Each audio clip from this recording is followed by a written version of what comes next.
So good afternoon, everybody. My thought for you this week, or for today at least anyway, is I've been very much in a Shiva mood, meaning that my mind has been moving in the direction of Shiva and even beyond him or associated with him more to Ganesh. So if you're familiar with the name, Ganesh is the god with the elephant head.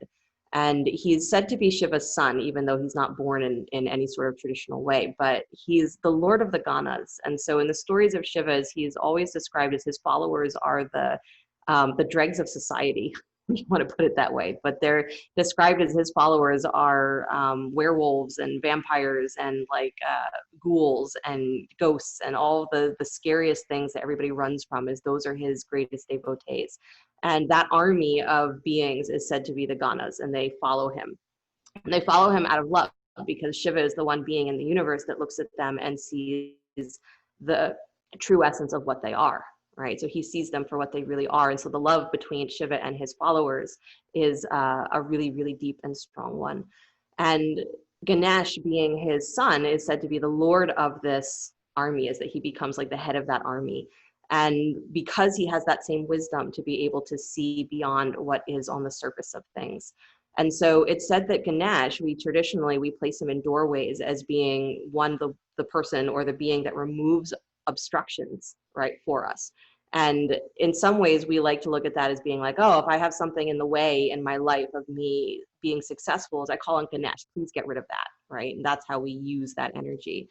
But he's really there also in the doorway to our own enlightenment, right? He's in the doorway to what it is that is interrupting our ability to see beyond the surface, or to get past that moment where something looks so scary that we're afraid to get close to it, or it looks so different that we can't find any sense of unity.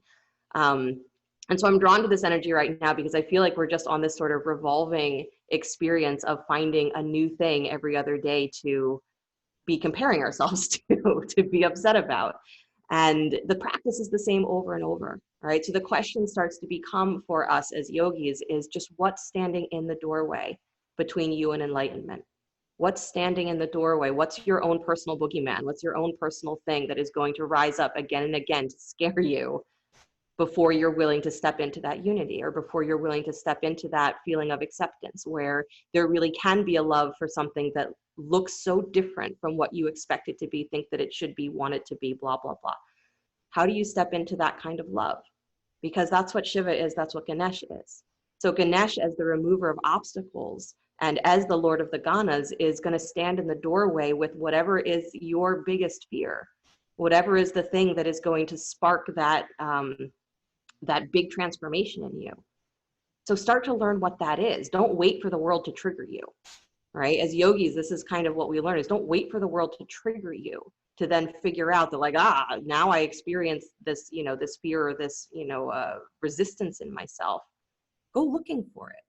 What stands in the doorway between you and enlightenment? If this is something that you say that you want, don't wait to be triggered into doing it.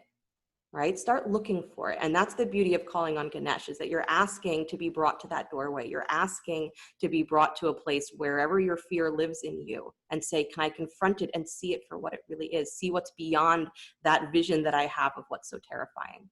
So the mantra for Ganesh is Om Gam Ganapataye Namaha.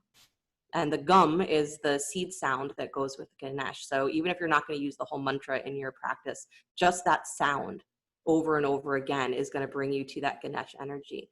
So I want you to close your eyes, because call and response doesn't work fantastically in this format. I just want you to repeat the mantra to yourself. You can do it out loud if you'd like, or you can do it internally, but say it over and over for a few moments. Om Gam Ganapataye Namaha. Om Gam Ganapataye Namaha. Om Gam Ganapataye Namaha. Om Gam Ganapataye Namaha. Om Gam Ganapataye Namaha. Om Gam Ganapataye Namaha. Om Gam Ganapataye Namaha. Om Gam Ganapataye Namaha. Om Gam Ganapataye Namaha. Pull that into your heart. That what you're asking for is not for the physical obstacles of your life to be removed to make it easy for you. That's not the point. But the inner obstacles, the things that stand in your mind between the ability to rest in unity, rest in love, rest in acceptance for things that are so different from you. What stands in that doorway? What's the guardian? Because whatever is put there is that's Ganesh saying, this is what's going to expand you. But go looking for it. Go looking for the edge in your mind that says, what stands between me and love that is unconditional? That's the power of Ganesh. Can I see through my own resistance to love that is unconditional? If you haven't yet come back to stillness or come back to silence, bring yourself there. When we call out to those energies, it's a call that says, bring me to the energy that you hold. Bring me to the place that you live, that you exist. So if it's Ganesh, bring me to the experience of Ganesh. If it's Shiva, bring me to the experience of Shiva.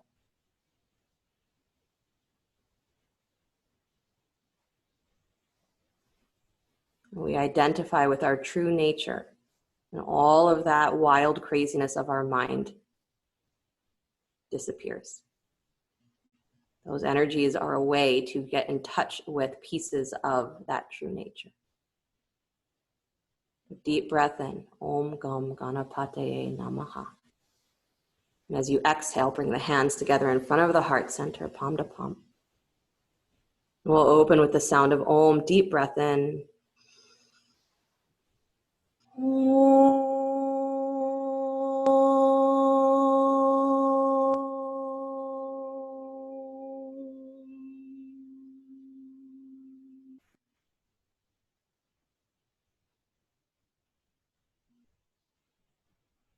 And let the eyes float open.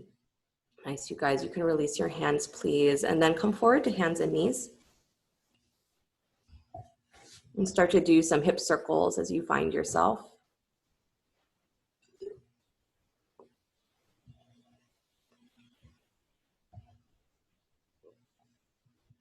I was laughing to myself a little bit because I knew I wanted to talk about the Ganas today. And I was remembering, a bunch of years ago when those Twilight movies came out. Some of you probably remember those, I don't know. But it's, it's a romantic story about a person and a vampire and a werewolf and whatever. But I remember at that time that that was the big thing, is that people were all about, were you rooting for the vampire or were you rooting for the werewolf as, the love interest? And in my mind, I'm like, really? We can go to a loving place or a romantic place with creatures that are part of nightmares, right? We can romanticize them in a way where we're like, sure, this makes sense. But when it comes to human beings, we're like, no way. You're too weird. I can be in love with a vampire, but I can't possibly have unconditional love for you. Move your hips the other way. So it's just funny, right? That our mind is capable of doing so many things. It's capable of coming to so many conclusions, and that it can experience love and acceptance in many, many, many different forms. So the practice is always what keeps you from that state of unconditional love. Because if you can learn to love, if you can learn to really accept other beings for what they are, then all of that stuff that stood in the way, that disappears in you. Come back to stillness, please. Start to cat-cow your spine. Inhaling, lifting the heart, lifting the tail. Exhaling, curling into round, dropping the chin towards the chest.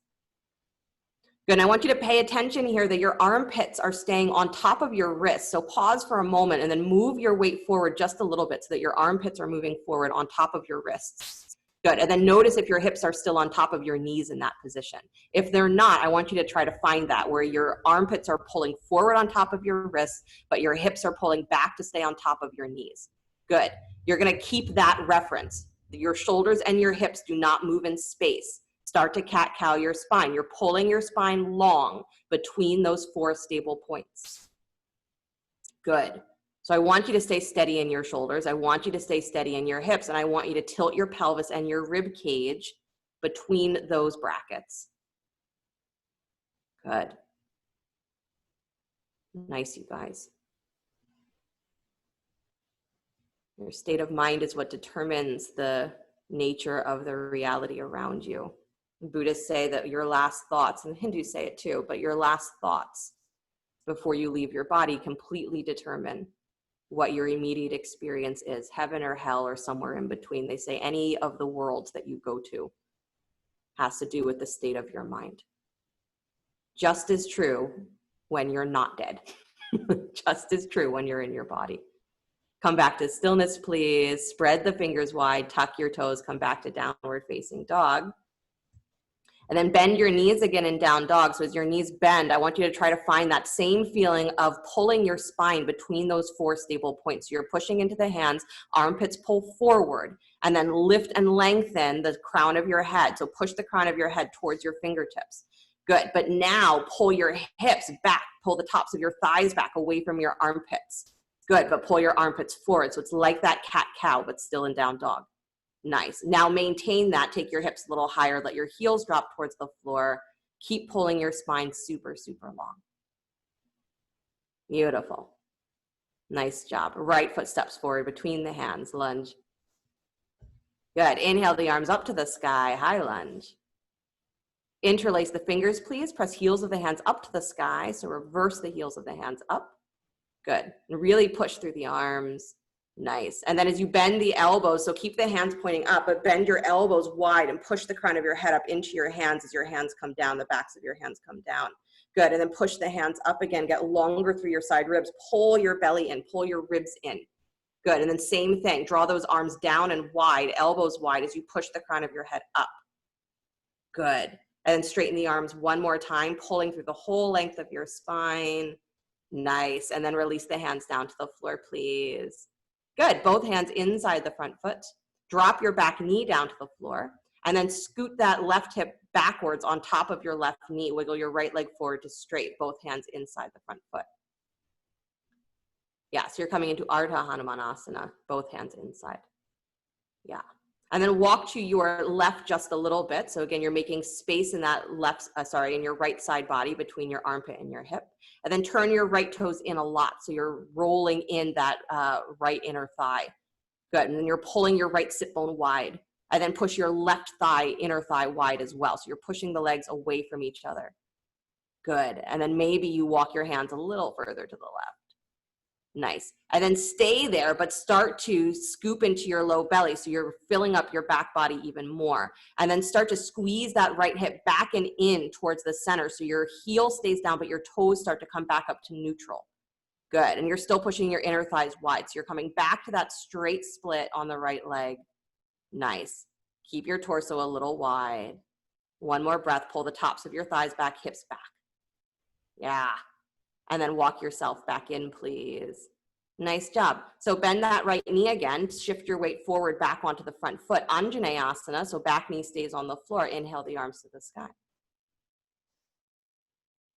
Good. Interlace your fingers. Press heels of the hands up towards the ceiling.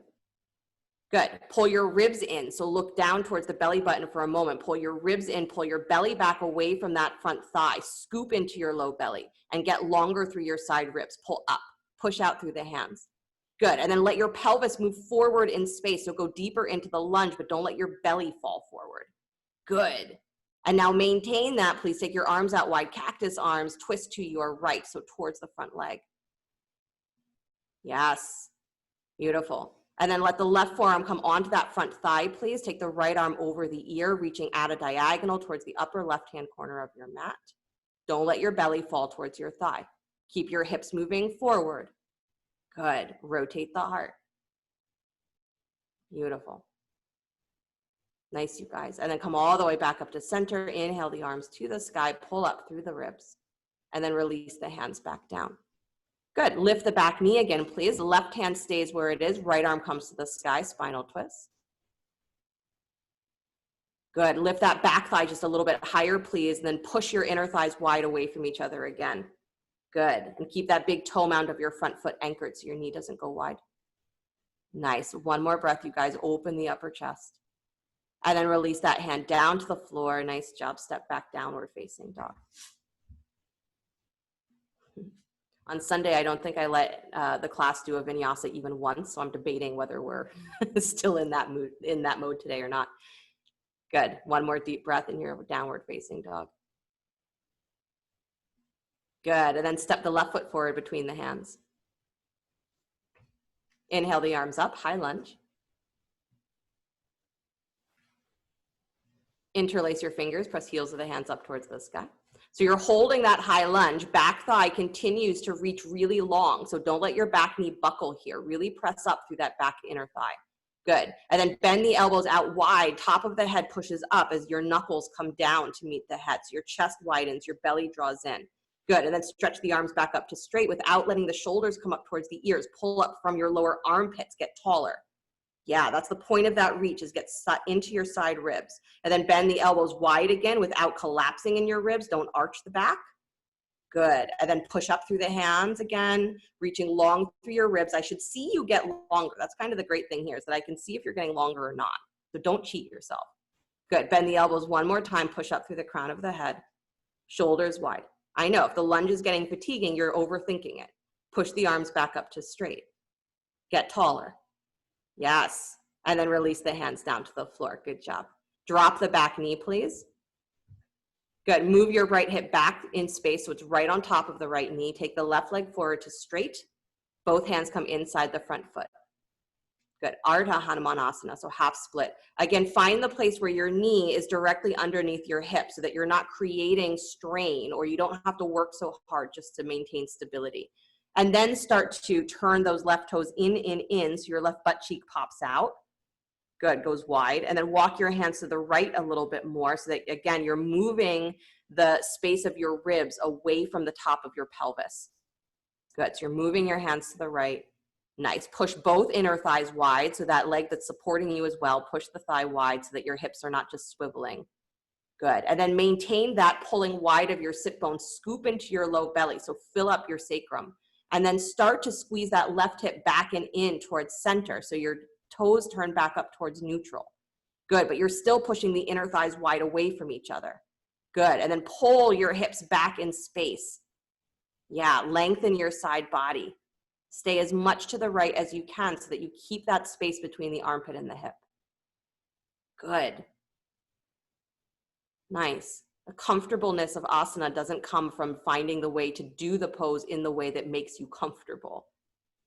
It comes from being very comfortable in that state of stretch. Come back all the way to center. Good. Pull that heel back in so that your left foot comes back to the floor. Back knee stays on the floor, Anjaneyasana, so move your weight forward so that left knee is on top of the ankle or even coming in front of the ankle. And then take the arms up to the sky. Good. Interlace the fingers again, press heels of the hands up, so pull through your side ribs. So drop the shoulders wide away from the ears, but pull from your lower rib cage, up, up, up. Good. And like your rib cage is folding in, get taller, get taller, get taller. Awesome. Now let your pelvis go forward more, but don't let your belly fall onto your thigh. Beautiful. Arms out wide, cactus arms, twist to your left. Good. So don't let that left hip pop up and wide as you do that. Pull that left hip back and in towards your midline and scoop into that low belly. And then right forearm onto the front thigh, left arm comes over the ear, reaching towards the upper right-hand corner of your mat. Good. Don't let your left butt cheek pop out to the side. Squeeze it in. Good, Sandy. Nice. Good catch, Karen. Beautiful. One more breath. Pull in through your ribs. And then come back to center. Inhale, both arms to the sky. Reach as long as you can. Anjaneyasana, pose for your heart. Pull up. And then release the hands down to the floor. Good. Lift the back knee up off the floor. Right hand plants left arm to the sky. Spinal twist. Watch that arm that's holding you, that the shoulder bone, the arm bone isn't rolling in. So draw that right arm wide. Draw the right shoulder blade onto your back. And then start to lift open a little bit more because you've created now a more open space for that support. Good. Sometimes the obstacle is simply the way that we've set up our pose. The obstacle is the way that we've set up our thinking. Release that hand back down to the floor. Nice job. Step back, downward facing dog. Beautiful, you guys. Deep breath in. Deeper breath out. Good. Drop your knees to the floor, please. Take a child's pose. So knees wide, big toes together to touch. Drop your hips back to your heels.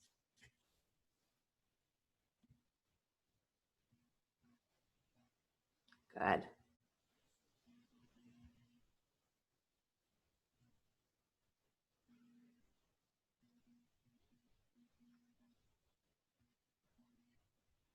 A walk over your right thigh, please. So walking the whole torso over to that right side.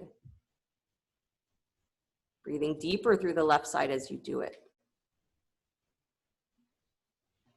So you can hear the cue, move your torso over to the right, and you can say, okay, I'm doing it. But if you don't actively breathe deeper into that left side once the space is made, is you haven't changed anything. All you've done is turned your ribs. The same thing is true, is that all of the external obstacles can disappear, but if your internal thinking has not changed, you haven't changed anything. If you're still not clear what stands in the door between you and unconditional love, you haven't learned anything. Come back to center, please. Walk to your left.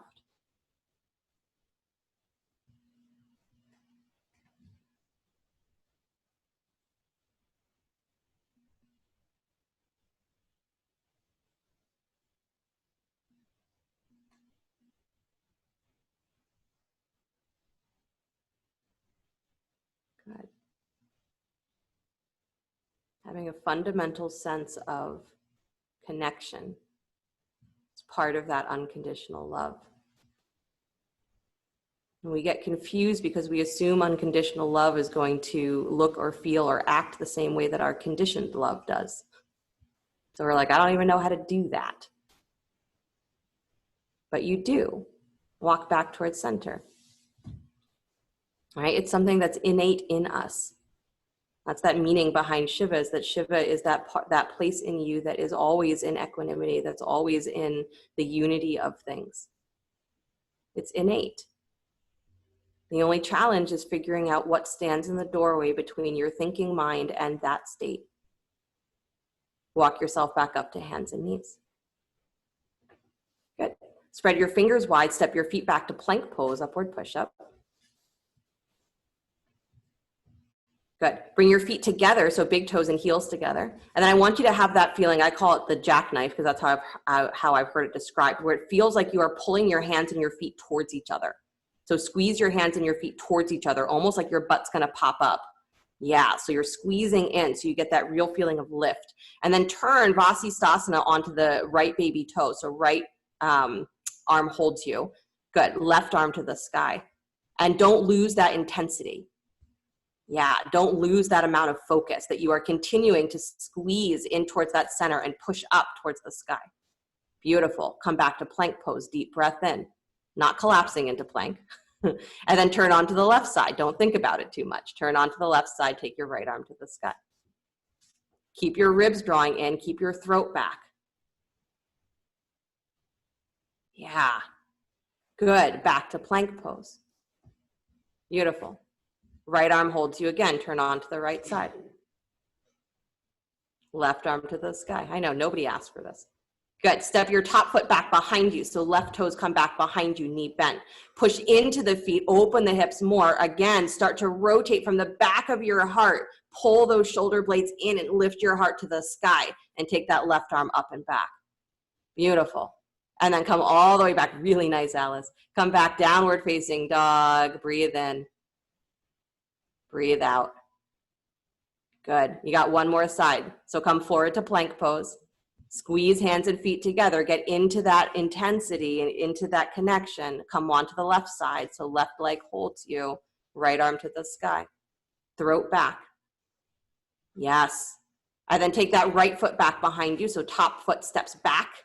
Good. On tippy toes, lift your hips open a little bit more. Bring the back of your heart up to meet the front of your heart. Good. And those arm bones have to roll wide. Bring it all the way back, downward facing dog. Oh, deep breath in. Good. Knees to the floor, child's pose. Good. Optional here to bend the elbows. Make a little pillow with your hands if you'd like, so the elbows go wide.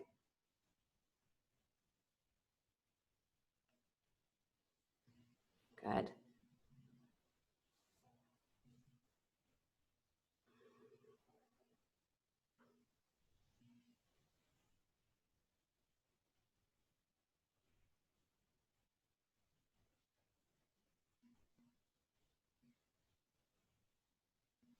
Take one more breath. Breathe into the back of the heart, into the front of the heart, into everything that you think you can't do and everything that you think you can do.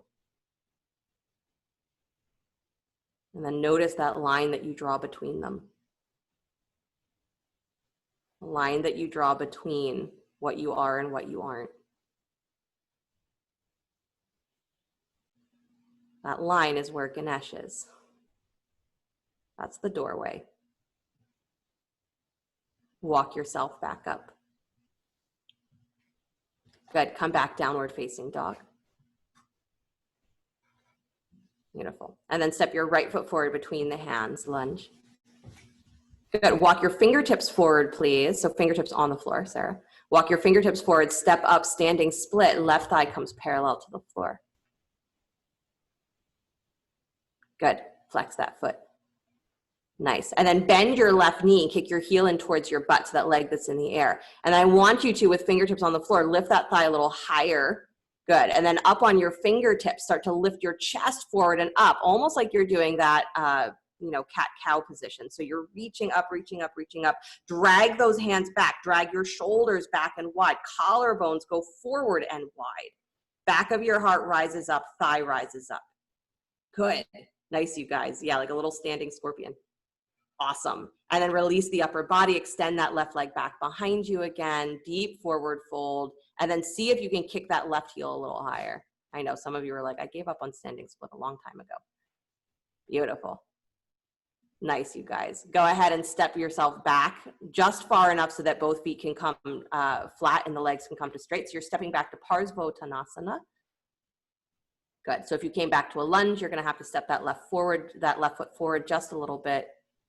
Good. And I want you to have that same feeling here of pushing your inner thighs wide away from each other. Good. But still squeezing the feet towards each other. Beautiful. Good. Take one more breath where you are, maybe rounding into your back so you get more of a feeling of really anchoring into your heels. Good. And then bring your hands to your hips, please. Come all the way up to stand. Good. So you're not changing the legs unless you're finding that your position that you came into first was not terribly stable. So adjust if you need to. But same position of the legs. Take the hands back behind you, please. Interlace the fingers at the low spine. Good. Chest lifts nice and high. Squeeze the upper arms towards each other. Lengthen your side ribs. So as your arms start to come to straight and your ribs pop out automatically, pull those ribs in. And then hips go back in space. Bow forward. Take the arms up and over any amount. Good. Keep pushing your inner thighs wide here. And keep squeezing your feet towards each other. And scoop into your low belly and push your sacrum up towards the ceiling. Nice. And then can you find that desire for your shoulder blades to cradle the back of your heart? Good. So it's not just a squeeze, it's a cradling. Beautiful. Release the hands down to the floor. Nice job. Bend your right knee, please. Walk your fingertips forward. Step back up to standing split. Left leg parallels the floor. Good. Left hand underneath the left shoulder. Take your right hand up to your right hip.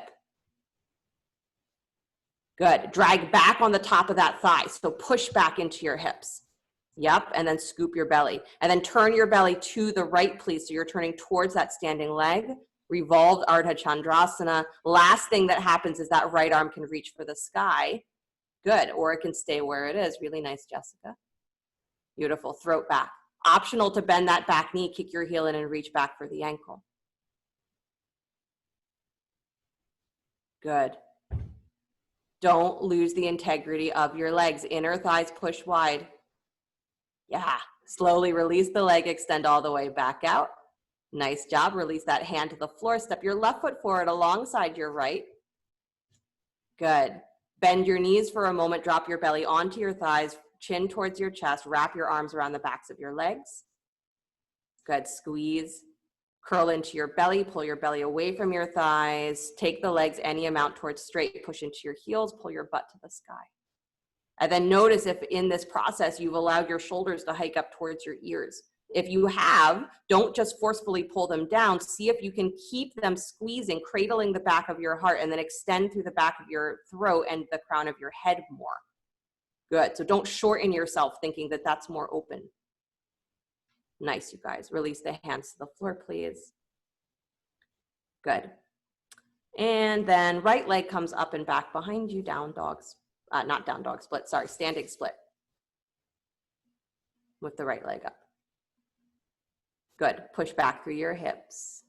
Lisa. Yeah, there you go. Good, you guys. Bend that right knee. Please kick your heel in towards your butt. Keep moving the top of your left thigh back in space. So kick that heel higher up towards the ceiling. Good. Scoop into your belly though so that that right hip doesn't fly open to the right. Keep it pointing down. And then up on your fingertips or blocks, start to lift your spine forward longer and then pull back on those arms. So again, you have the armpits and the shoulder blades cradling the back of the heart, and then pull your collarbones up. Good. Like you're hugging the back of your heart from the front of your chest. Beautiful. Lift through the back of your head, lift through the back of your throat. You're trying to get that heel to your head. That's right. One more breath. Don't look miserable. Beautiful. And then release the upper body, please. Extend that right leg straight back to standing split. Bow deep inside. Good. Beautiful. And then go ahead and step back to Parsvottanasana. So that right foot's going to find the floor just far enough back where you can have both feet flat, hip width apart, legs straight. Good.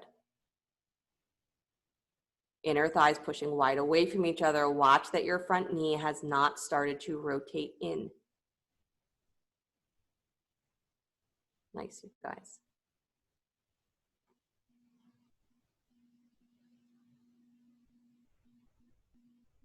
So Ganesh has actually created his birth story as he's created by Parvati, so Shiva's wife, purely from her own self, from her own skin and her own essence. She creates this child. And she puts him at her doorway saying that no one is allowed to come in and disturb me. And when Shiva comes home and goes to disturb her, he says, no, you can't. And Shiva, of course, gets mad and cuts off his head. Says, what do you mean I can't? My house, damn it. So Parvati discovers what's happened and she gets furious, of course, that how could he have such disrespect for something she created, for something that's alive. Take your hands to your hips, come all the way up to stand. How could he have such disrespect for her desire to be seen as equal to him? Take your hands back behind you, interlace your fingers, adjust your feet if you need. Good. Lift long through your side ribs, and then hug those upper arms, take the arms towards straight, readjust your ribs again, and then start to bow forward, sending the tops of your thighs back, sending your butt back as you come into your forward fold. Good. Try to balance that right and left side so that back hip, that right hip needs to spin forward and your right rib cage is going to need to spin down. Good, Jen. Good adjustment. Nice. One more breath. Back of your heart pulls up. Pull your hips back. And then release the hands down to the floor. Good. Walk your hands forward again, please. Bend your left knee. Step back up into standing split. Right leg parallels the floor. Good. Right hand stays where it is, floor or block. Left hand comes up to your left hip. Pull back. So again, you've got to move your weight back in space. Good. It might not feel as comfortable, but if it's the more stable place where you can actually expand greater, then it's the right place to be. Good. Turn your belly to the left. Find your twist. Don't let that right hip drop lower than the left. Keep pulling up. And then the last piece is maybe that left arm reaches to the sky as an extension of your heart reaching to the sky. And if you want to bend that knee and kick your heel in and reach back for the foot or the ankle, you're welcome to do that. Good. You just got to really open that left rib cage again once you do. So open more, Nancy. Open, open, open. Good. Even more, Laura. I know. Beautiful. Extend all the way back out. Good job, you guys. Release that hand to the floor. Step the right foot forward alongside the left. Separate your feet. Drop down into squat.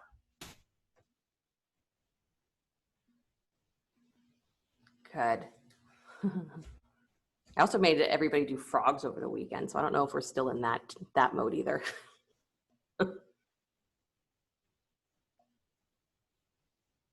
Find your breath. Find your spine. Find the place where you are not looking at the drawing down of your pelvis and the reaching up of your crown as two different things. They're the same thing. And so that story of Ganesh's creation is that story of there needing to be an equality in our experience. So that space is held for all beings, regardless of what their purpose is, what their intention is, how they're acting, whether we like it or not. So Ganesh is given the elephant's head by Shiva because Parvati says, you better fix it, right? And when your wife says, you better fix it, you go fix it, right? So he does. Ganesh receives the elephant's head and becomes the Lord of the Gana, and that Lord of the Ganas, and that's how Shiva takes him under his wing. The son that was not really born from him. Deep breath in. Good. Release your hands to the floor, please. Turn your toes forward. Take your legs to straight. Nice. And then step yourself back to downward facing dog. Good. Take your right leg up and back behind you, down dog split. Good. Bring that knee forward and wide for pigeon pose. And knee goes towards your right wrist. Beautiful. Slide the left leg back. Good. And then again, try and balance the pelvis, drawing the left hip slightly forward as you draw that right low belly and right hip wide. Good. And then walk yourself forward onto your elbows or whatever your resting pigeon appears as. Even interesting in this, quest to figure out what it is that really is our boundaries, our inner boundaries, is what pose scares you. What pose brings you to a place where you're like, there's no way I can do that pose easily or comfortably. There's no way I can be at peace in that position. And I know you're already thinking of what the answer is, and you're like, well, I'm not going to say anything because as soon as I say it, I know what she's going to, her response is going to be. It's going to be like, great, practice that pose.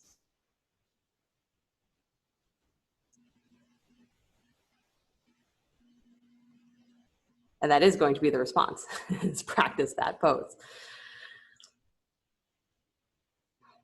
But even better, can you practice finding those edges in yourself where peace turns into resistance? Or where acceptance turns into resistance? Where desire to progress turns into desire to stay back? Because if we can't even find the doorway, we don't even realize when we're finding edges in ourselves, then we're not learning.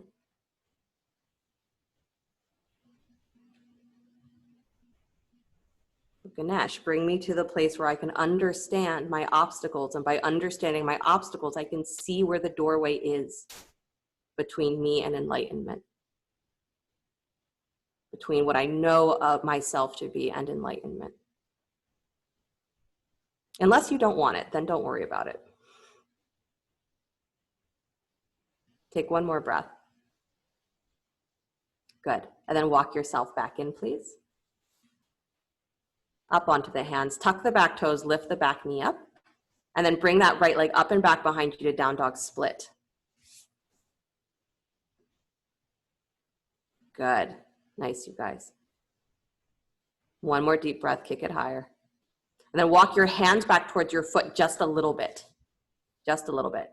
There you go. And then stay there. Bend that right knee, kick your heel in towards your butt. Good.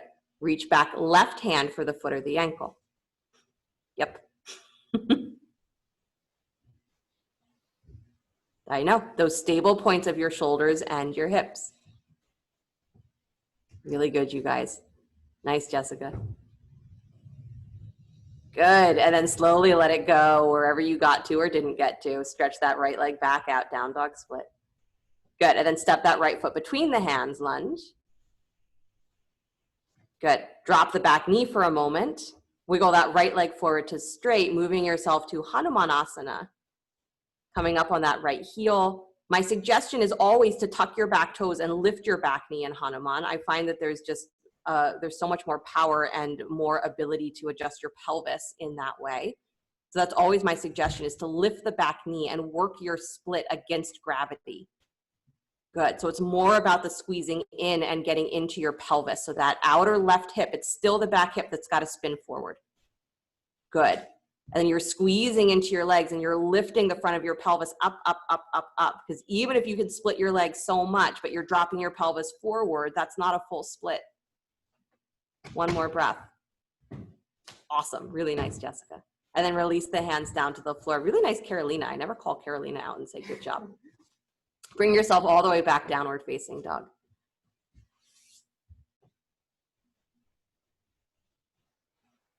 Beautiful, you guys. Vinyasa, if you'd like. Slide forward to plank, lower down, find your cobra. If you child's pose, if you prefer, absolutely.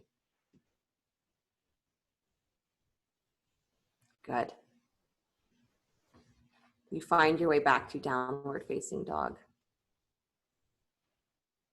And then as you are ready, left leg up and back, down dog split. Good. Bring that knee forward and wide for pigeon. The knee goes towards the left wrist. Right leg slides back. And again, you're adjusting so that outer right hip, that back hip is moving forward. And your top of your left thigh and hip is moving back. Good. And then find yourself coming into your resting pigeon. So coming forward onto the elbows or the forearms, whatever you need to do.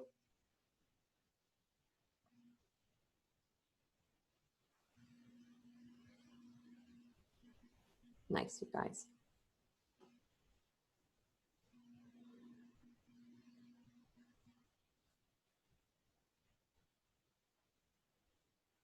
The mind's capacity to accept new information is incredible, and we don't give it credit for that. We're always assuming that it's the mind that is limited, that it's the mind that stops us from this, the mind that stops us from that. And it's true that it does when it's running in habitual ways that we don't examine. But it doesn't mean that the capacity of the mind is any less than it ever has been. But if you choose not to use the capacity of it, then you lose your freedom. Then you lose that feeling of there's something that I can do to change the reality that I feel that I'm stuck in. So Shiva is that energy also that says break all the rules. It says the rules don't apply to you unless you assume that they apply to you. And I'm not talking about that in a social sense, right? I'm talking about that in the sense that the way that you assume everything must be in your thinking, not the way it must be. It's just what you're used to. So Shiva says that the unconditional love is that I will love you no matter what you choose to be your conditions of your reality. How do we do that? So that no one has to have love withheld because they're not acting the way that we want them to, or they're not conforming to the same ideas that we want them to.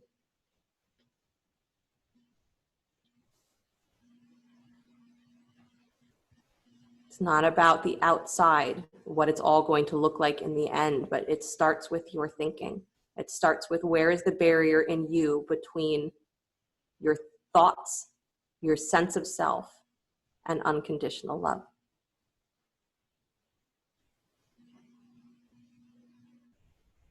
Use the whole capacity of your mind.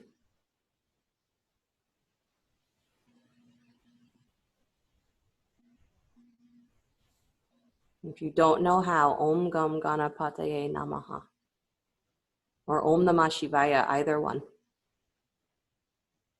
Ganesh or Shiva. Walk yourself back up, please.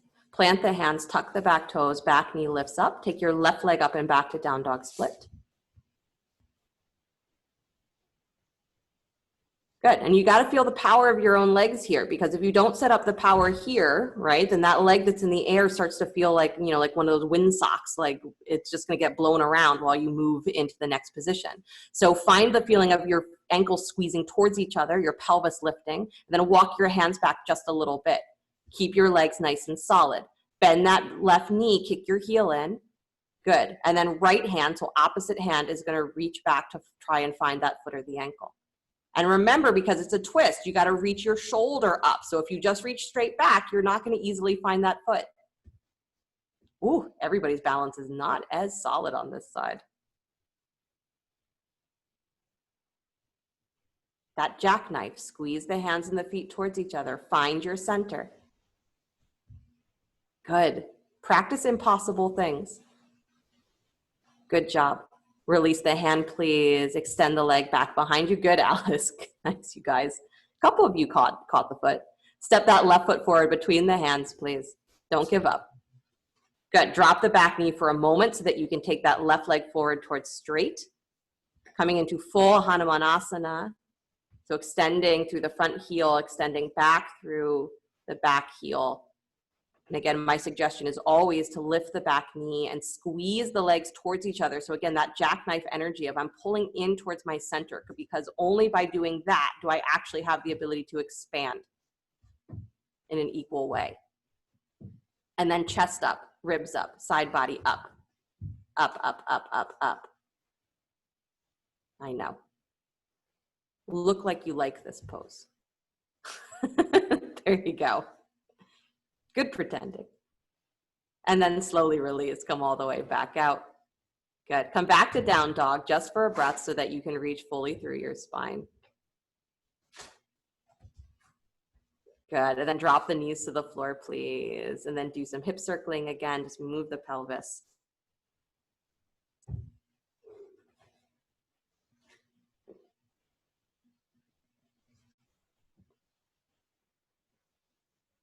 Good. And move your hips the other way.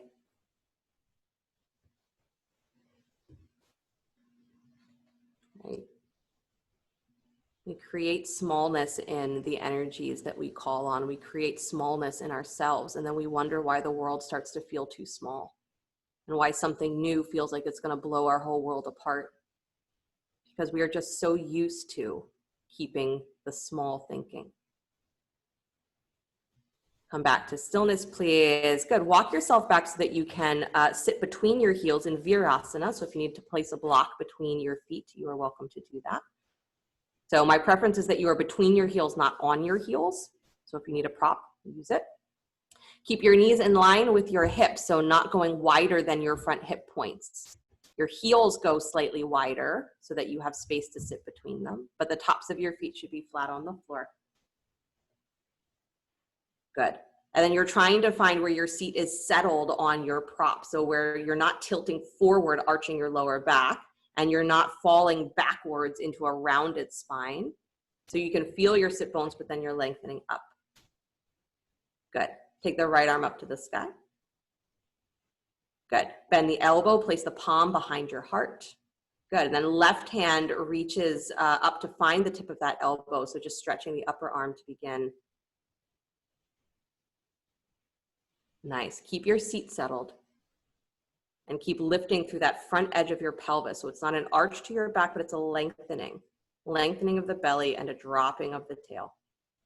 Good. And then optional, either stay here. If you'd like to take that second arm into a stretch, take your left arm out wide, turn the palm to face back. Good. Point your fingers down towards the floor without letting that shoulder collapse.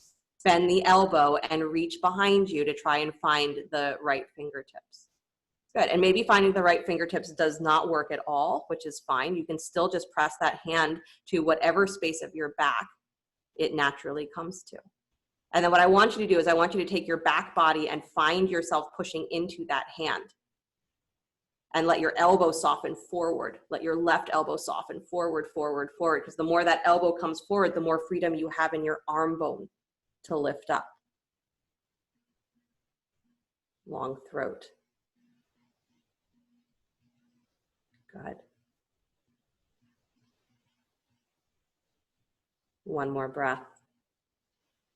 And then slowly release the arms, please.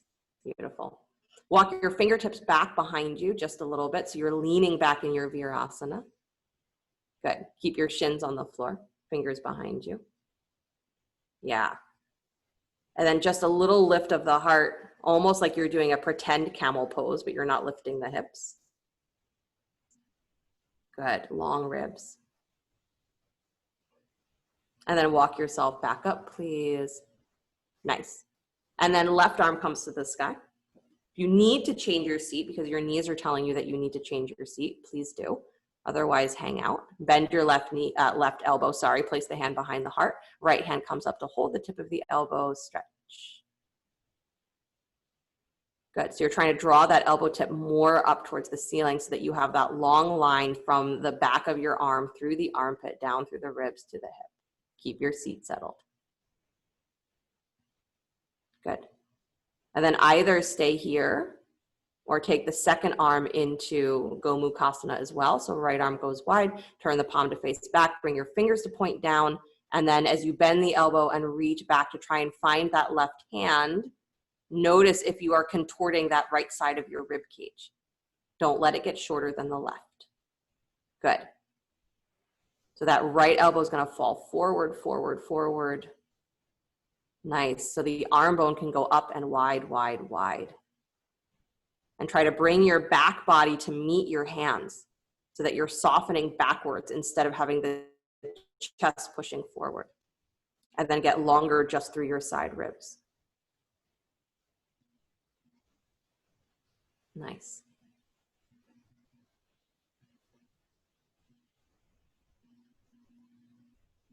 Good. I know this is no one's favorite arm position, so if you don't love it, you're in good company.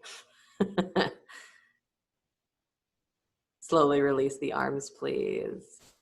Nice job. Walk the hands back one more time behind you, fingertips behind you.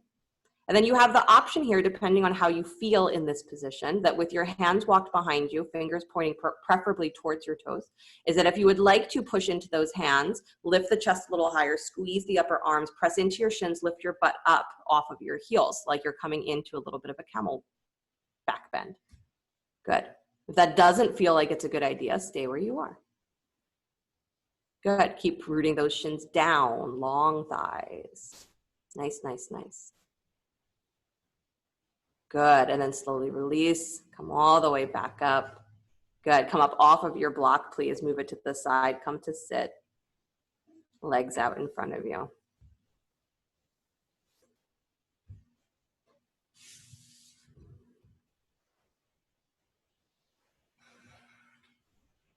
Good, right leg stays extended. Bend the left knee, bring the bottom of the foot to the inside of your right thigh. Or inside of the right leg, not necessarily at the thigh. Good, inhale the arms up to the sky. Interlace your fingers, press the heels of the hands up, get long.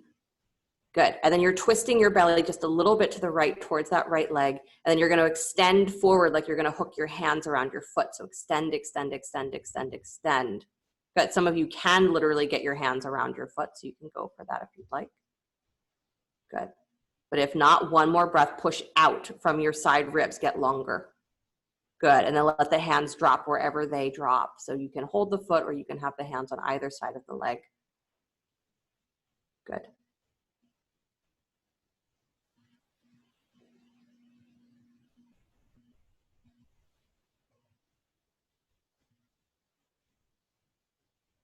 Gam Ganapataye Namaha. Again, traditionally it's said that before you begin anything, you call on Ganesh, clear the path. By clearing the path, it's also making sure that you are on the path that is going to get you where you want to go. The joke is always that he's not only the remover of obstacles, he is the Lord of obstacles. He's the one who puts them there in the first place. Why? So that you will understand how to get through your own doorway to enlightenment. You call on Ganesh, it's not just make it easy for me. It's make it real for me. Bring yourself all the way back up. Good, take your left hand back behind you, behind your left hip. Good, you're gonna come up on your left shin, please. Good, take your butt up. Right foot comes to the floor. Take your right arm up over the ear. Open, open back bend. Nice. Push into that right foot. Lean on that left arm. Good. And then slowly release, come all the way back down, come straight into a little spinal twist. So reaching to your right hand behind you, left hand comes to the outside of that right thigh. Drop your left shoulder back and wide away from your ear. There you go. But pull your chest up, up, up. Nice, Nancy. Good. And then come bring yourself back to center. And switch the legs. Left leg comes forward. Right leg comes in. Good. Take the arms up to the sky. Interlace the fingers again. Press heels of the hands up. And again, remember that when you do that, it's to pull your whole side body long. So don't just straighten the arms and say, good enough. Pull. You're reaching from your armpits. You're reaching from your ribs. Pull up. And then a little twist to the left. Reach forward with that same intensity, same desire to reach something. Like you're going to hook your hands around your foot. Pull, pull, pull, pull, pull long. One of my first teachers used to say in forward folds, he says, don't reach for your foot, reach beyond your foot. And when you can put your heart on your toes, he says, you've gone long enough.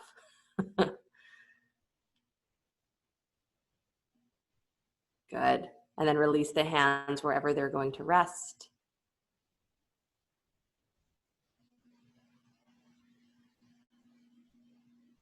State of unconditional love or enlightenment. The same darn thing. You are no longer being distracted by the way that things look different on the surface.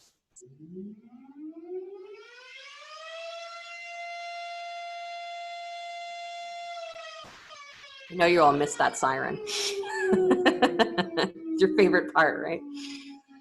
Oh boy.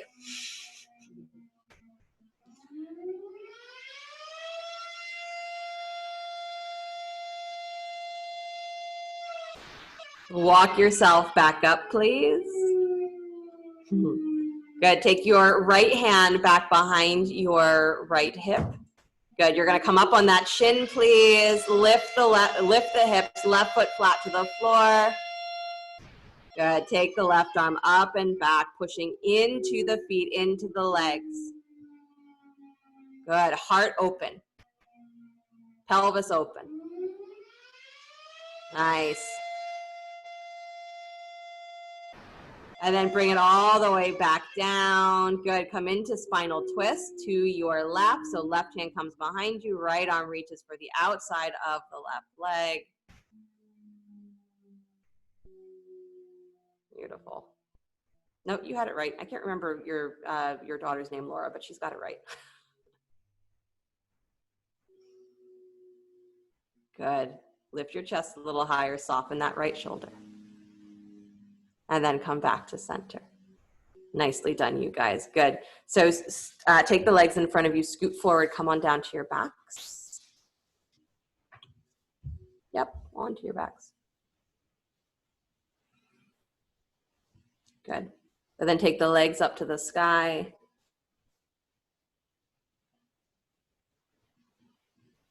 Yeah. And then let your legs go wide out to a straddle. Good. Flex the feet. Nice. Find the whole length of your sacrum on the floor.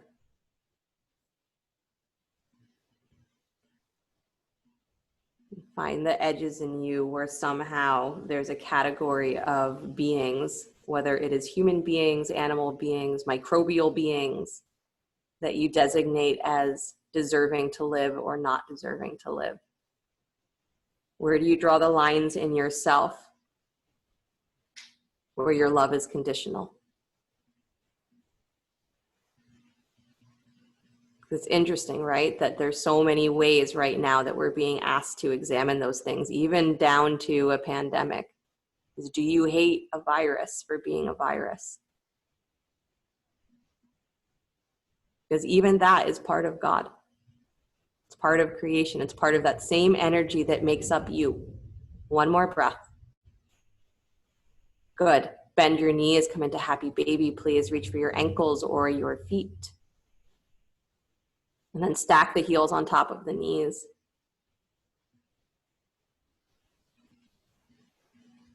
Nice. And I want you to draw your low belly in, so you're pushing the lowest part of your sacrum down towards the floor, but then I want you to push your feet up into your hands. So if you're holding your toes instead of your feet, try to wrap your hands onto the bottoms of your feet so that you have something to push up into. So push your feet up, but press your low back down. Good. Whatever is scaring you the most in the world. You call on Ganesh and say, that's my doorway to understand unconditional love. What's the resistance in me? What has to change in my thinking for there to be another feeling there? Bring the bottoms of the feet together, please. Drop your heels in towards your groin, but don't drop the feet. Good. Just hold the ankles, draw the heels in towards the groin. Beautiful. And squeeze the knees in towards each other just a little bit, so you're softening those thigh creases, and then again, push low into your sacrum. Push the seat down. Nice. And then go ahead and let your feet come down to the floor. And let the knees drop wide again, supine Baddha Konasana. If you'd like to place blocks underneath your knees, you can do that. Good. And then whatever position of the arms feels like it is the most expansive for the chest, the most expansive for the heart. There's a really nice mudra that we sometimes recommend. It's nice to do in this position, where you bring the thumbs and the tips of the thumbs and the pointer fingers together, almost like you're making a triangle or a Hershey kiss. And then you're placing that flat on your belly with the fingers pointing down. So either around the belly button or slightly below, even better, onto the abdomen, with the point of that triangle pointing down. And then you breathe into that. So that's another option if you would like to go in that direction.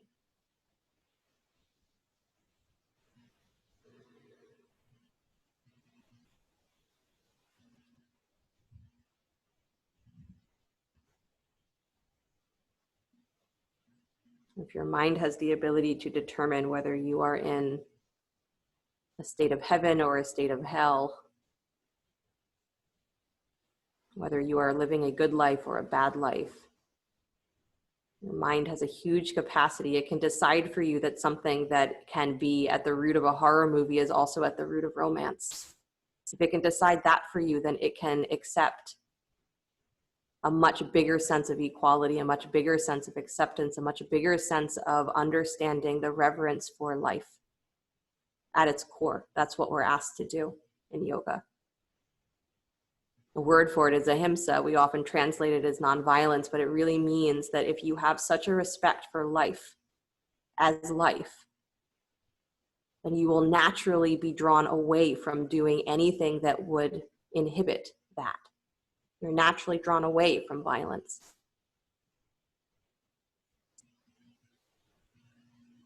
But it starts with that, is can you get to those edges in you where you draw a line between this type of life, that type of life? And that's your doorway to the enlightened state, is where those lines exist in you. And give your mind credit for being able to go beyond that. It can.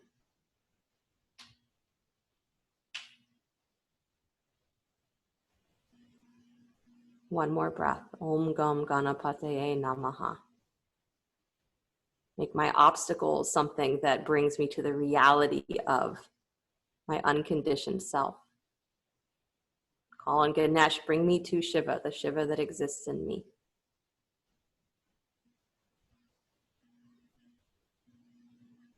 And then bring the knees back towards each other, please. Good. Take a moment and then draw the knees in towards your chest. Stack your right thigh on top of your left thigh. Yep, so knees on top of each other, separate the feet, reach for your ankles or your shins.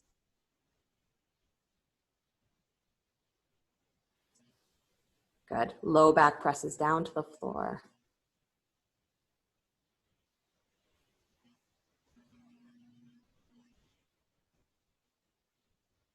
Nice, and then release your feet, squeeze your shins together now, so keep the legs stacked, just wrap your shins, so you're coming into eagle, so press your shins against each other.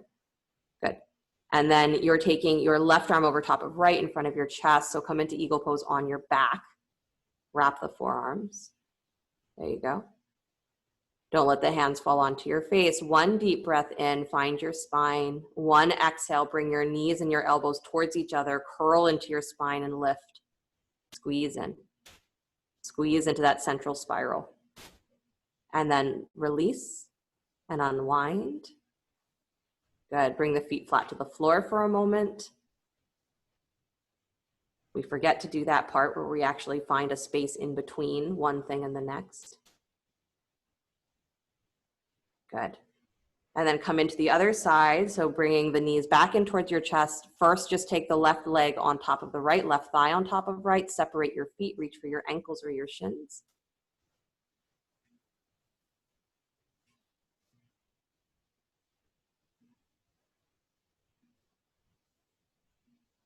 Gomukhasana, that's the name for this, or the leg portion of this pose. You did the arms before. Cow face pose. I read that it's a reference not just to a vague resemblance to the shape of the face of a cow that the pose creates, but that it's actually because it's very irregular. Like a cow's face is irregular. So it's almost in reverence for those things that look like they don't fit anywhere. They're irregular, they're weird, and yet they're necessary and sacred. Those are the ganas. Those are those parts in you where you're wondering, how do I make this fit into my vision of what should be? You don't. You just accept it as part of what's there beyond what your vision came up with. Release the feet, please. Squeeze your shins against each other. So the legs are now wrapping in eagle. And then you're taking the right arm on top of the left in front of your chest. Wrap the arms. Don't let the hands fall onto your face. So you're keeping that wideness of your upper back. Deep breath in, find your spine. And then exhale, bring your elbows and your knees towards each other. Curl in, squeeze. Finding the length of your back on the floor again, squeeze. And then slowly release, unwind, knees in towards your chest. Good, move your hips over to the left, please. Drop your knees to the right, spinal twist.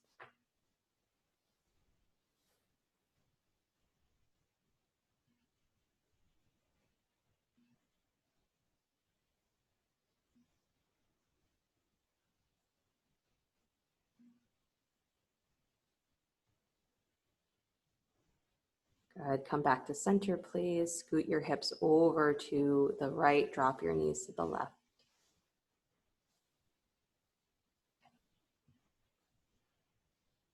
And finding in every position where you are able to breathe as deeply as you can. It's your reference for comfort, not is this pose easy, but can my breath still move?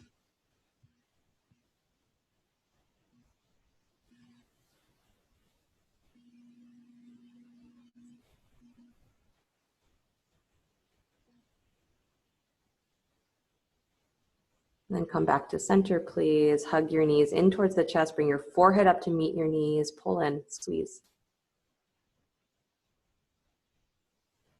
Pose to encourage to release whatever is ready to be released. And then slowly let go. Please extend your legs out in front of you. Arms come alongside you, palms face up. Like you are settling yourself on purpose for Shavasana. In the mode of Shiva, they say you often find him in graveyards, cremation grounds.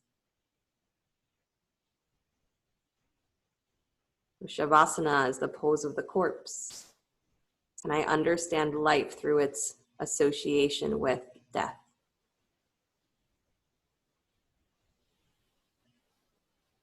And I feel what is beyond the limitations of my body and my mind.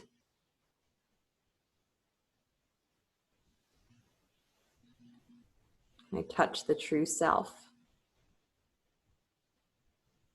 It is always unconditioned.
Very gently bring your awareness back to your breath, letting the body begin to stretch and move in whatever ways serve it well. As you're ready, draw your knees in towards your chest, roll to your right side. So traditionally we do it that way because you're following the path of the sun. As you rise back up to sit, you're like the sun rising again. Or a zombie rising again since you just came out of corpse pose.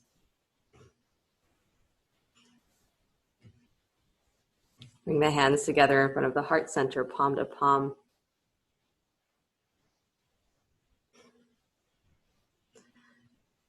No matter what way you choose to practice in these days or on any of the days of your life, I feel like now more than ever what we are asked is to make our practice real. And I feel that calling on Ganesh in a limited way just to make things easier for us is not only to belittle Ganesh for what he is, but it's to belittle you in what you are. So don't call on these big energies in a small way. Don't call on yourself in a small way to try and make things easier. You call on those energies, whatever names that you give them doesn't matter, even if you're just calling on your own courage or your own self. Call on it in a big way because your mind is capable of doing anything. It really is. And your body might not be capable of everything, but it's capable of far more than you give it credit for. And your soul is capable of being anything because it is everything. So we practice to know that as a real thing. And the only way it becomes real is when we find those edges in us where we're like, not sure I mean it in this moment. Not sure it's real in this instance. And look at why. What stands between you and having that unconditioned acceptance and love for life? And whatever that is, that's the obstacle and it's the doorway. Thanks, Ganesh. So that's where your practice begins and ends, is that line. But make your practice real and call on those energies in a much bigger way. Close the sound of Om, deep breath in.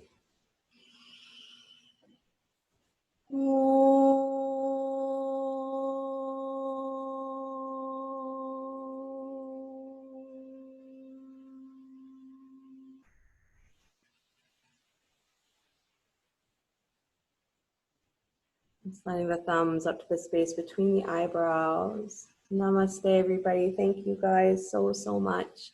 Have a great rest of your night, a great rest of your week until I see you again. I'm going to unmute you. Thank you. You're welcome.